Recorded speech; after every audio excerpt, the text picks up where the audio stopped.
Unexpected কিনা আগে এই প্রশ্নটা করে রাখতে চাই। আপনি কি ভেবেছিলেন কিনা যে সেকেন্ড টি-20টা বাংলাদেশ জিততে পারবে? কারণ আমরা প্রথম টি-20তে দেখেছি বেশ কিছু সিলেকশন ব্লান্ডার ছিল, মুস্তাফিজ খেলেননি বা জাকেরের ব্যাটিং পজিশন কেন তিনি খেললেন না, শামীমের ব্যাটিং পজিশন, এগুলো নিয়ে প্রশ্ন ছিল। কিছু উত্তর আমরা সেকেন্ড টি-20তে খুঁজে পেয়েছি। তারপরও শ্রীলঙ্কা সুপিরিয়র টিম ছিল, বাংলাদেশ ভালো ব্যাটিং করেছে, শুরুতে 2টা উইকেট হারানোর পরও বোর্ডে যথেষ্ট রান জমা করেছে, 177। মনে হচ্ছিল যে পার স্কোর। শ্রীলঙ্কা কি ওই চাপেই ভেঙে পড়লো কিনা?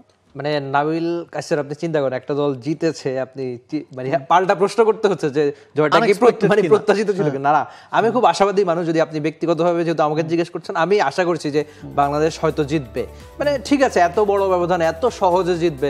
যখন ওই 180-র নিচে বাংলাদেশ থেমেছিল তখনও মনে হচ্ছিল না যে ম্যাচটা এত সহজে জিতবে, যেহেতু আগের দিন খুব সহজে খুব দাপুটে একটা ম্যাচ জিতেছিল উল্টো শ্রীলঙ্কা। কিন্তু সেখানে বাংলাদেশ যে এভাবে জিতবে, বিশেষ করে আপনি যদি বোলিং অ্যাটাকের কথা চিন্তা করেন, শরীফুল, রিশাদ, সাইফুদ্দিন সবাই দারুণ বোলিং করেছে, 100-র আগে থামিয়ে দিয়েছে অপোনেন্টকে। বাংলাদেশের টি-20 ক্রিকেট ইতিহাসে দ্বিতীয় বৃহত্তম রান ব্যবধানে বড় জয়, অবশ্যই স্বস্তির আর সিরিজে ফেরার। লিটন 76 রান করেছেন, শামীম পাটোয়ারি 45 রান করেছেন, তাওহিদ হৃদয় আরও একবার সেট হয়ে আউট হয়ে গিয়েছেন।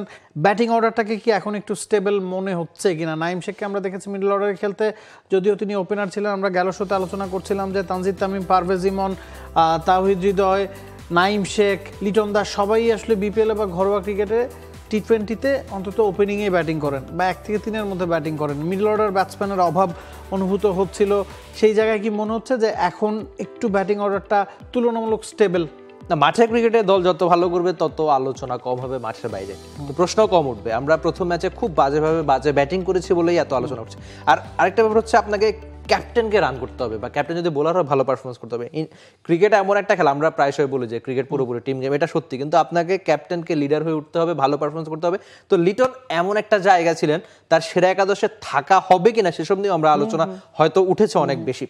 তো সেখানে লিটন যে স্বস্তির একটা ইনিংস, অন্তত তার অবশ্যই এমন একটা ইনিংস খেলা দরকার ছিল। লম্বা সময় বড় রানে ছিলেন না, সেটা আপনি যে কোনো ফরম্যাটের কথা চিন্তা করতে পারেন, কিন্তু তার এই রানে ফেরাটা অবশ্যই তার জন্য স্বস্তির, দলের জন্য স্বস্তির। আর মিডল ওভারে রান না করলে আপনি একটা টি-20 ম্যাচ জেতাটা কোচিং, যেটা আমরা প্রথম ম্যাচে দেখেছি, দ্বিতীয় ম্যাচে সেই ভুলটা করেনি বাংলাদেশ।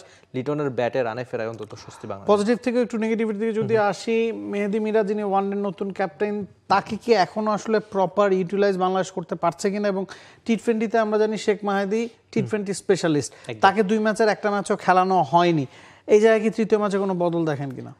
উইনিং কম্বিনেশনটা না ভাঙাটাই উচিত হবে আমার মতে। তবে আপনি যদি আমাকে জিজ্ঞেস করেন, আর আরেকটা ব্যাপার হচ্ছে কি, ঠিক আগের কটা সিরিজের আগেই আমরা হয়তো লম্বা সময়ের পরিকল্পনাতে শেখ মেহেদীকে ভাইস ক্যাপ্টেন দিয়েছিলাম, কিন্তু সেই ভাইস ক্যাপ্টেনই এখন দলেই নাই, সেরা একাদশে নাই। একই কথা মিরাজের ক্ষেত্রেও হয়েছে, তাসকিনের ক্ষেত্রেও হয়েছে, সবার ক্ষেত্রেই হচ্ছে এটা। আর লোকে আদতে আমার মনে হচ্ছে যে মেহেদী হাসান মিরাজের চেয়ে অন্তত টি-20তে শেখ মেহেদীকে বেশি পছন্দ করবে। আর কার্যকরীদের বিচারে অন্তত ব্যাটিংয়ে যে সার্ভিসটা দিচ্ছে, খুব ভালো সার্ভিস যে তিনি দিচ্ছেন তা না। আর তিনি টি-20 cricketer, Sheikh Mehedi is more of a bowling allrounder আর Miraz is a batting allrounder. এখন আপনার প্রয়োজন কাকে? আপনি প্রথম 2 ম্যাচে আমরা দেখেছি রিশাদ বা সাইফুদ্দিন, তাদের ব্যাটিং করার প্রয়োজন পড়েনি।